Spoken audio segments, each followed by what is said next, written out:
I'm Zibby Owens, and you're listening to the award-winning podcast, Moms Don't Have Time to Read Books. Thanks so much for listening to my podcast. If you like what you hear, please follow me on Instagram at Zibby Owens and also at Moms Don't Have Time to Read Books. Thanks so much for listening. Enjoy it. Today's sponsor is Alley Oop. We all know how important moms are for our kids, but did you know that one of the biggest influences on a girl's confidence and self-esteem is her dad?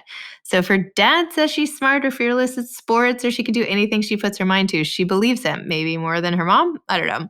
The praise and confidence a girl gets from her dad stays with her for life. There's a startup out of LA that is focused on just that. Started by a mom, it's called Alley Oop, and it provides a collection of fun challenges and activities that are specifically designed for a dad and daughter to do together as a team. There are no materials required, and you can access all the challenges virtually through the Alley Oop app, which you can download from the App Store. Just search for Alley Oop, ALLEY-OOP. It's early access only right now, but if you use the code BOOKMOM, capital B for book, capital M for mom, BOOKMOM, all one word, upon sign-in, your favorite dads and daughters can check it out for free. Angela DiTerlizzi is the author of The Magical Yet. She is a mom, wife, and author who delights in writing rhythmic, charming picture books to be enjoyed and shared by both children and parents alike. Prior to her career as an author, Angela worked for over 15 years as a makeup artist, most notably in the film and TV and music industry. In 2013, her debut picture book, Say What, appeared in over 1 million boxes of Cheerios as part of the General Mills Spoonful of Stories program. Her book, Some Bugs, which, by the way, my kids love and we've had forever, had kids and critics buzzing and was chosen as one of BuzzFeed's Best Picture Books of 2014. In spring of 2015, Angela celebrated the joys of a new baby in her picture book, Baby Love. She and her husband, who's also a best-selling author and illustrator named Tony DiTerlizzi, live with their daughter and their dog in Amherst, Massachusetts. So welcome, Angela. Thanks so much for coming on Moms Don't Have Time to Read Books. Thank you. Thank you so much for having me, Zibby. And thanks also for writing The Magical Yet, which I just read again with my kids. And I said, what did you like about this? And my daughter, who's almost 7, said, I think it was really inspiring. So there you go. Oh my goodness, mission accomplished. That is so great to hear. Tell her thank you so much. I will. So can you tell listeners, please, what The Magical Yet, this adorable, inspiring children's book, is about, and also what inspired you to write this one? Sure. So The Magical Yet is a special companion that is with you when you're down and your dreams haven't come true, or you're upset by the things you can't do. If you've lost or failed or cried just a bit, you're fed up with waiting and ready to quit, your Magical Yet is with you. And your Magical Yet is kind of like your coach, your teacher, your cheerleader, and supporting you along the way and when you're trying new things and having new adventures. You're gonna have to just rhyme the whole rest of our chat here. Only rhyming couplets, please. And nothing else is accepted. That's how I pretty much hear everything in my brain. I think it's because I listened to so much Dolly Parton as a kid. I just hear, all my stories kind of come to me in rhyme.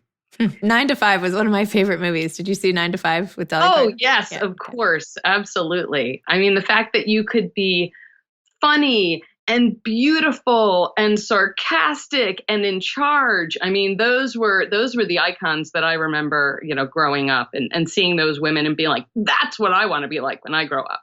I was like, I don't want to be in an office. That's like what I took away from that sad and working girl. I was like, yeah, I'm not thinking the cubicle life is for me. Same, absolutely.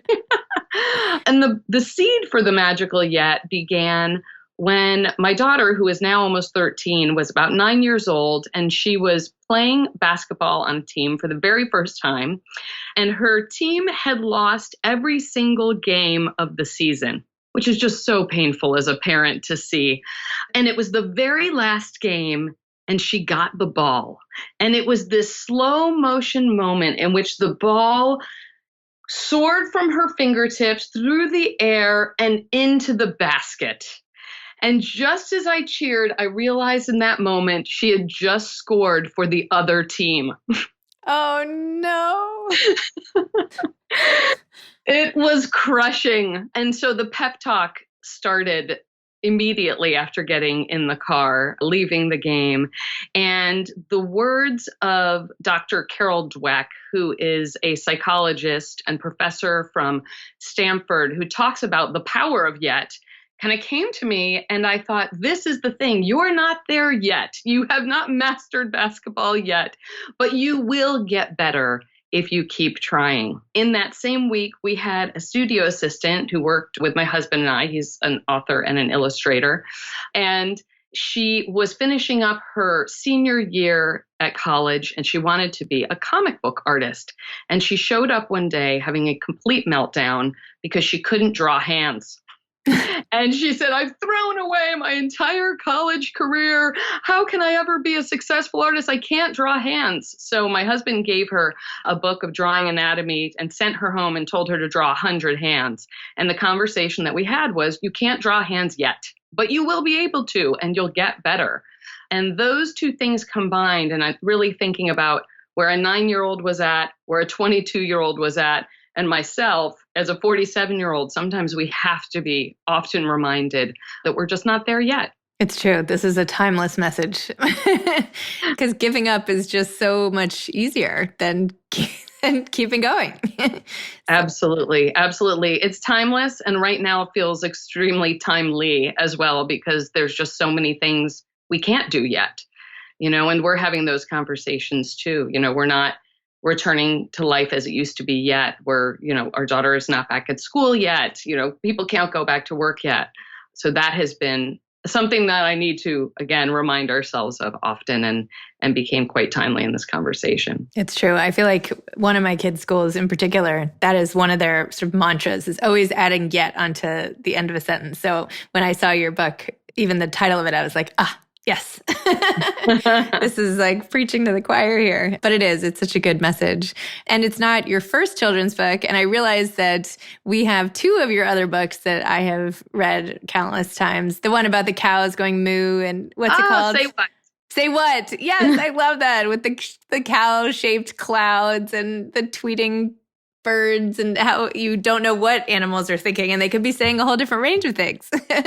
Yes, yes. That was actually my first picture book that I ever wrote, which was also inspired by my daughter. So I feel like becoming a parent became a wealth of inspiration for me as an author, considering I had a whole nother life in a career where I was a makeup artist. Really? I was actually going to ask you how you got into this, and if you wanted to do this from the start, or how you got it. So tell me what happened. Backing up, I worked for about 15 years as a makeup artist when we lived in New York. I worked on the Today Show. I worked on Saturday Night Live. I worked with a lot of musicians and politicians and celebrities. And it was actually 9/11 that we decided to relocate out of the city. I was working on the Today Show that morning, and it was so stressful and so anxiety producing. And I just thought, I can't go in and have this experience every single day. So we relocated to Amherst, Massachusetts.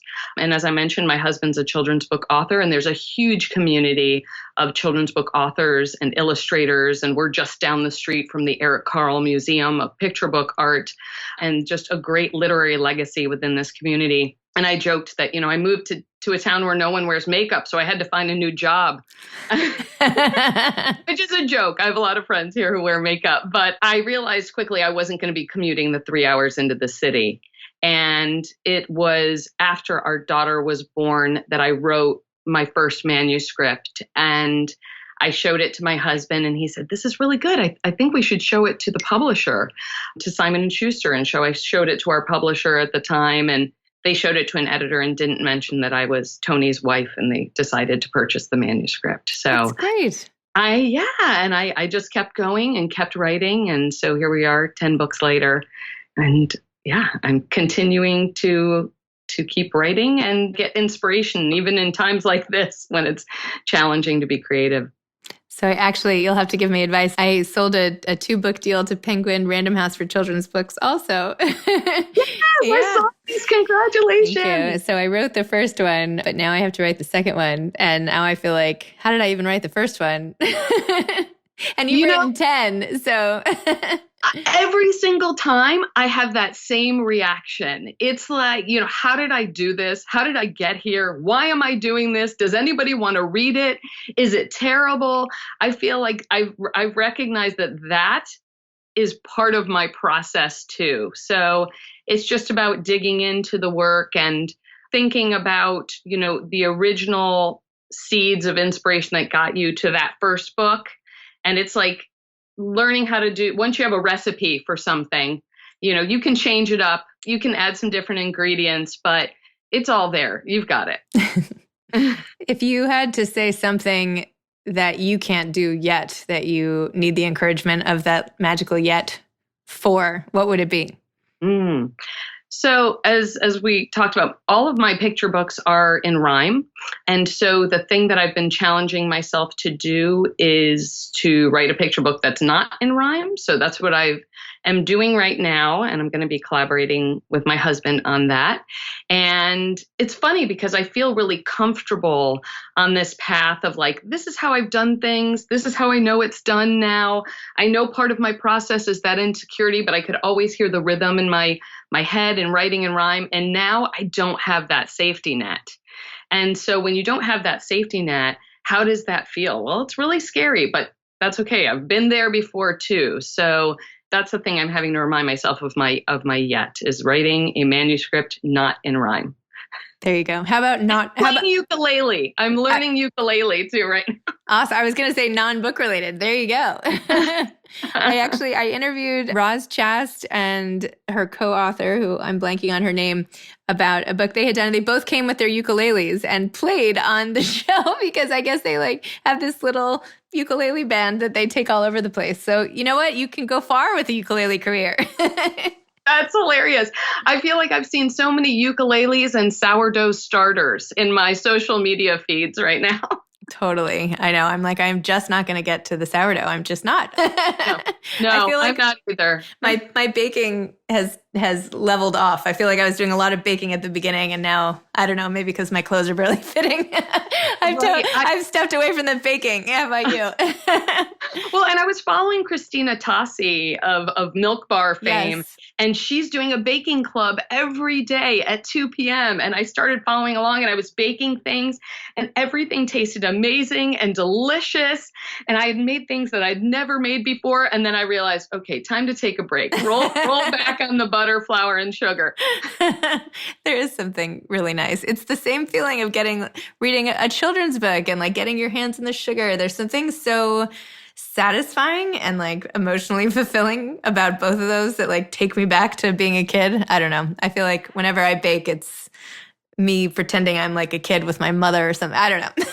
Absolutely. And it's comfort and nostalgia and sweetness and connection. And yes, I feel the same way. Crazy. So what is it like being married to someone who is also in the same exact creative field as you? I mean, there aren't that many. I can think of some couples I know who are both authors of like literary fiction or things like that, but two children's book authors. What's that like? Well, we've been together for 27 years. So I can't imagine my life being any other way. And it is for both of us being with our best friends, our support system. Tony is my first line of editing, of connection, of his opinion. I trust it more than anything. I wouldn't be in this career path if it wasn't for Tony, because I feel like in observing his career, I got this amazing masterclass in writing books for children. We haven't really collaborated a whole lot prior to the book we're working on before. It was difficult for me sometimes in the beginning because I thought, how could I be an author when we already have a #1 New York Times bestselling author illustrator in the house? He set the bar extremely high. But, we would discuss that along the way and just say, my path is my own, my challenges are my own, and my accomplishments are my own to experience. And we were going to be there for one another throughout that entire process. But we both love children's book art. We both love reading children's literature. So it's also, it's like walking out of a movie with your best friend and you immediately start talking about all the things that you liked and all the things that you critique and criticize. We are that for each other every day. Oh, that's so nice. That also makes me very nostalgic for going to movies with friends. Right? I mean, wouldn't that be nice? Remember back in the day when we sat in theaters and had soda pop and popcorn? Oh my gosh. And does your daughter get inspired by all the stuff you guys are doing?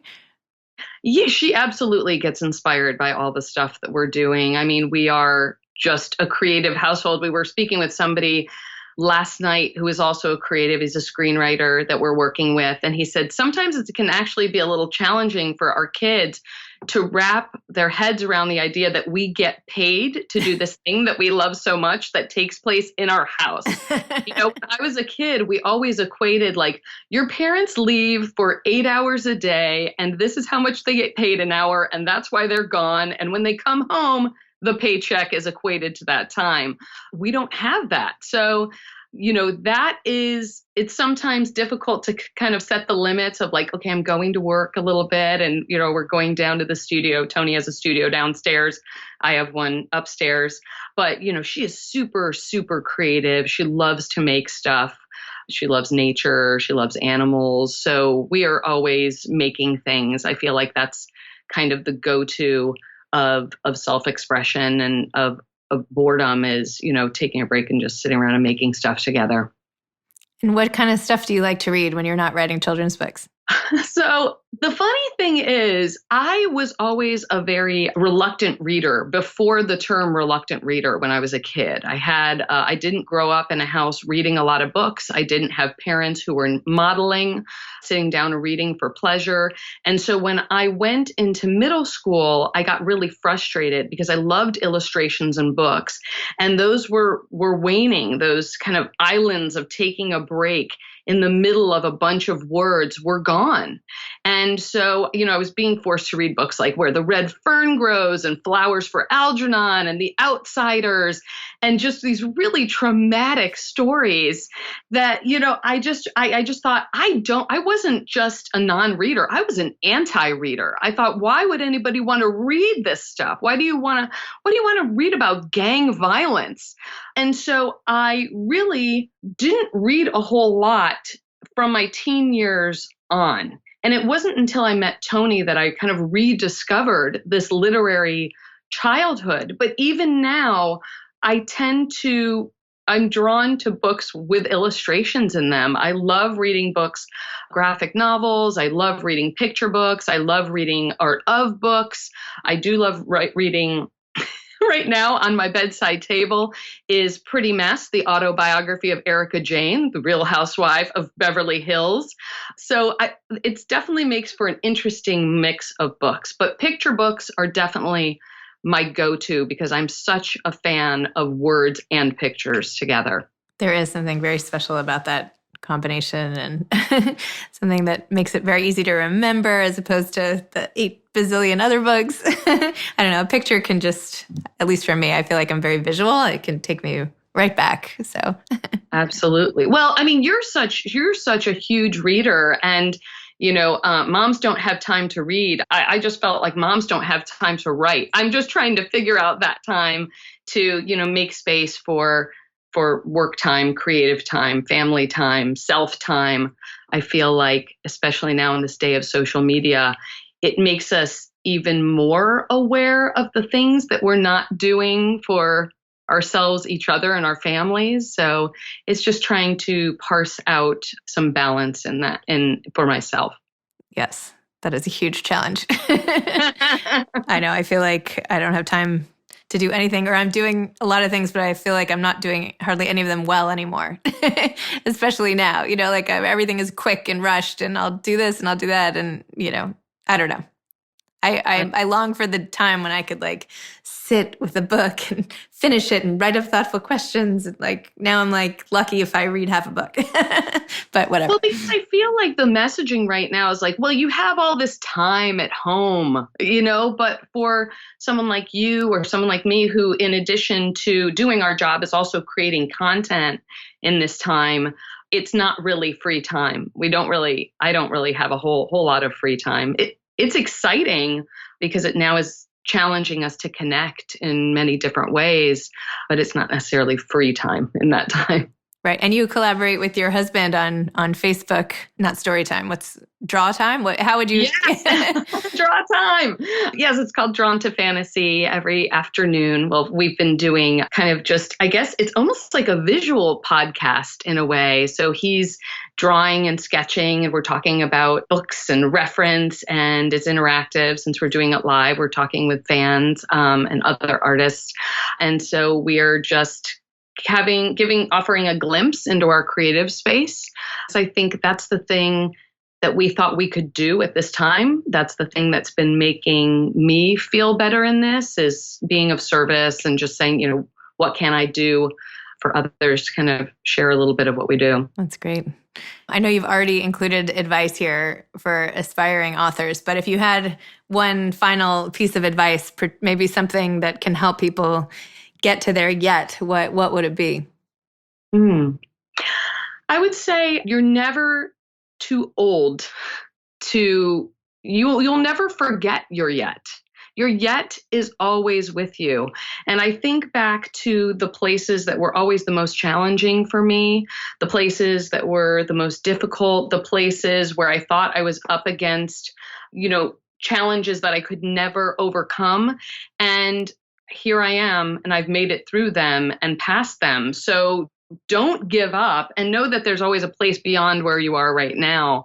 And, if you're an aspiring author, don't be afraid to put your creativity down. Don't be afraid to tap into your innermost emotions, thoughts, and feelings, and just put it down, even if it just begins for yourself alone and without the pressure of thinking this is something I have to share with the greater world. That's great advice.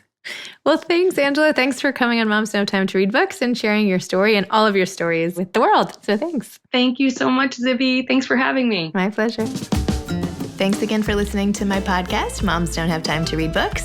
If you liked this episode, please follow me on Instagram @ZibbyOwens and @Moms Don't Have Time to Read Books, and sign up for my mailing list at zibbyowens.com so you can always hear about the latest things I'm up to. Thanks a lot. Thanks to today's sponsor, Alley Oop, ALLEY-OOP.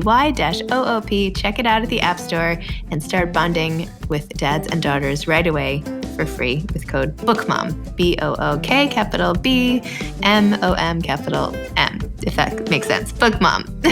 Thanks for checking it out. Thanks so much to Steve and Ryan at Texture Sound for the sound editing. And thank you to Morning Moon Productions for providing this fantastic intro and outro music. Thanks for listening. You could always email me at zibby@zibbyowens.com.